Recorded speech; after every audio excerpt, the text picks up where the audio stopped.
Welcome back to the Dak Attack Show, ladies and gentlemen. You know why we're here. We're here to discuss the Dallas Cowboys 2024 NFL Draft and whether or not we think they did good or bad. I'm going to give you my grades on each of these picks and then discuss with you what I think about the entirety of this particular draft class. Be sure to leave a like on the video, subscribe for more Dak Prescott and Dallas Cowboys content, and let's get right into it.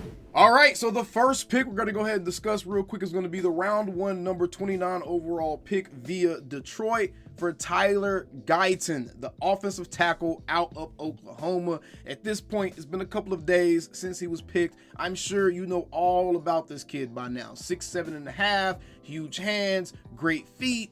Not technically sound. That's pretty much the only thing wrong with him. He's only raw because he's giving you the productivity, but his technique does still need to be refined a little bit more so that way he can consistently play at an even higher level than what he's already capable of playing at. Me personally, I give this particular pick and the things that happened preceding this pick an A+.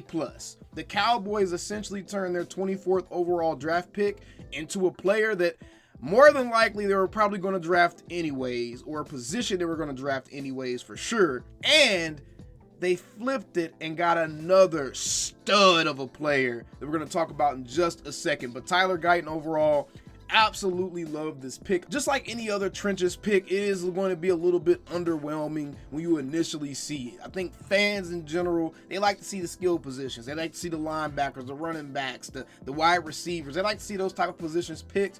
But to be honest, the Cowboys not only addressed the need here, but they got a damn stud in this dude. So I absolutely love this pick. Tyler Guyton, absolutely no issue with this at all. I don't think that he's going to be a project like people believe. People think that he's going to take a year or two to be ready to play. I've never heard of a team taking a red shirt offensive lineman in the first round, and I don't think they're going to start now. And I think that if the Cowboys have earned any type of trust, it's with first round offensive linemen. That's the one thing that they do not miss on, and that's pretty much a guarantee you can take to the bank, right? So love this move. Todd Archer, here was his take. He said, you never want to be forced into taking a specific position in the draft, but the Cowboys almost had to come away with the offensive lineman in the first round.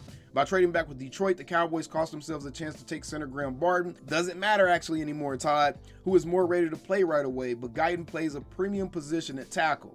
He will need some time to adjust to the pro game as well as likely a new position after starting just 15 games at Oklahoma with 13 coming at right tackle. He played right tackle because his quarterback was left-handed. He was really still protecting the blind side. Like he said, he just has to flip some of the concepts in his head and it's going to be off to the races, bro. That's the same thing any other offensive lineman will have to do when they're playing with a left-handed quarterback. Left-handed quarterbacks not only change the way offensive linemen have to play, but they also change the way the offensive coordinator has to game plan, man. You have to adjust to the fact that your quarterback's back is going to be facing the complete opposite sideline as the normal quarterback, meaning a right-handed quarterback back would be facing, which means you do have to change the play design a little bit, or at least mirror those play designs, so that way the plays and the receivers and everything's coming open where it needs to come open, so he's not throwing back across his body, right? So that's not an issue to me, and I think that anybody that's played football and understands the difference between playing with a left-handed quarterback and a right-handed quarterback will understand that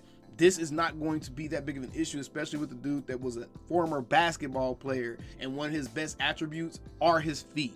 The only thing that would really trip an offensive lineman up as it pertains to switching from one side to the other is the footwork. If your footwork is bad and you're just stuck in the mode of only having the footwork necessary for one position. I don't think that's what Tyler Guyton is. So honestly, the biggest issue with him is he sets his blocks too high sometimes, but that's literally just coaching. So Tyler Guyton and the extra pick, that is an A+ for me for the Cowboys in round one. Now, round two, not gonna lie, I was a little taken aback because I do not pretend to be an NFL scout on this channel. My content is not based around scouting players. There's other guys out there that do that. Foots the King, DMV Fanatic, Laws Nation, Vacha Lombardi. There's plenty of guys that actually do the whole film breakdown and they're scouting dudes throughout the season, and that's what their content is based on.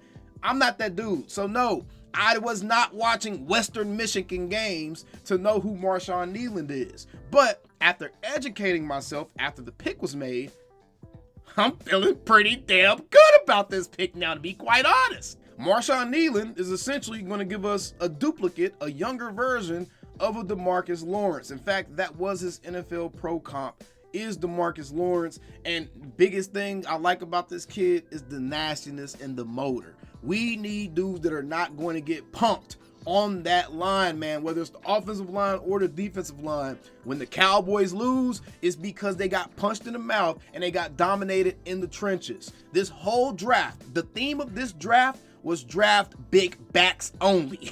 Big backs only. If your back ain't wide enough, and if they can't put a ruler across that mug and then put another ruler across, they don't want you in the day 1 and day 2 of this draft, is essentially what we learned from these picks, man. But I like Marshawn Kneeland. He's an absolute gamer. He's a defensive end. The best thing about that is the fact that, to me, that gives the Cowboys and Mike Zimmer the flexibility now to decide to move Micah back to playing more primary linebacker. Maybe he can go more into a 50-50 split again, more like he did in his rookie season, where he's not on the edge the whole entire game. Marshawn Kneeland has the size, the ability, the strength, and the power to actually play that edge and to set the edge and to be a powerful run stopper. He was ranked in the 99th percentile of run stoppers in college. Marshawn Kneeland is exactly what this Cowboys team needed. And essentially, just picture this: 2 DeMarcus Lawrences on the field on either side of the line.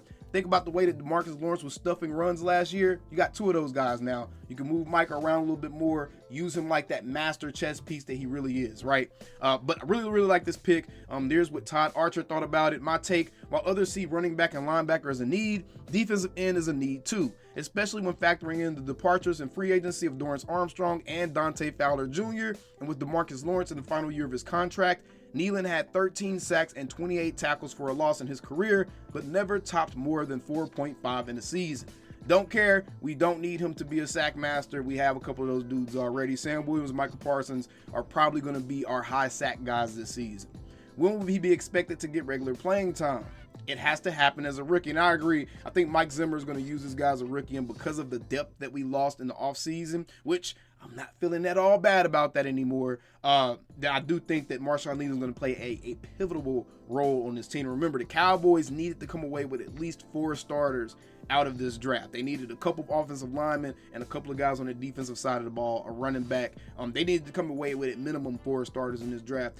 And so far, I'm going to be honest, I think that they got 4 starters in this draft right now. All right, but anyways, let's keep moving to round 3. Our first pick in round 3, this was the pick that Detroit gave us. So we turned that 24th pick into Tyler Guyton, which is an offensive tackle, and Cooper Beebe, a guy that has experience playing all 5 positions on the offensive line, and by all accounts is an absolute hoss. I think that this pick right here is probably going to prove to be the pick that tips Dallas over the edge into having a great draft class here.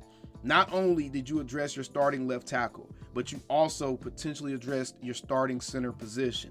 Duke Manyweather, the guy that works with a lot of the Cowboys offensive linemen and just a proclaimed offensive line mind, he has already said this dude is an absolute stud. He's been training at the center position already. So Cooper Beebe is going to be in competition with Brock Hoffman, and I'm willing to bet that Cooper Beebe probably ends up being our starting center.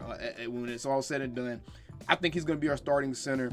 And at minimum, he may end up moving over to that right guard spot to replace Zach Martin, or they could let Brock Hoffman move over to that right guard spot to replace Zach Martin. He has been training with him all offseason, right? So the Cowboys gave themselves some flexibility here with how they want to do their offensive line. They now have really good depth, because instead of having to look at Chuma or Asim Richards or Matt Waletzko or any of these other guys, Tyler Bass, instead of looking at these dudes as potential starters, these are all depth guys now, man. These are all depth guys. So now the Cowboys offensive line is fixed as of this pick right here. So absolutely love this. Think he's going to be the starting center. So far, I would say the round 1 pick was an A+. Marshawn Kneeland, I would probably give it a B+ and A. I really think we needed a running back. I really wanted a lead back, and it doesn't look like the Cowboys are going to have another pick until their comp pick in the 5th round. And something tells me we may not get a starting quality back that late in the draft. So that's the only thing that scares me about that particular situation is, yes, Marshawn Kneeland is a great pick there, and who knows, he could benefit our defense much more than whatever running back we pick could benefit our offense, because I still think this is going to be a pass-heavy offense. But yeah, the running back pick right there was just a sexy move, but it didn't happen. We got to move on. I still like Marshawn Kneeland as that pick. And then we finished out day 2 with Marist Liufau. I'ma say this right now. Any Samoan, Tongan, Polynesian, Islander defensive players, I love those dudes. I love any of them, man. And if you look at the history of Islanders in the NFL, these dudes are usually a pros pro, man. Even if they're not the best player on the field, they're usually pros. You can look at guys like the safety that San Francisco 49ers got. He wasn't like this super highly proclaimed player coming out of college, but the man turned out to be a damn baller, right? So Samoans, Polynesian dudes, Islanders, I don't know what Marist Liufau is exactly. I can tell by that last name, he's an Islander of some sort. Love this pick. Linebacker, bruh, linebacker, and he's going to be in that linebacker room with DeMarvion Overshown and Eric Kendricks and probably Micah Parsons.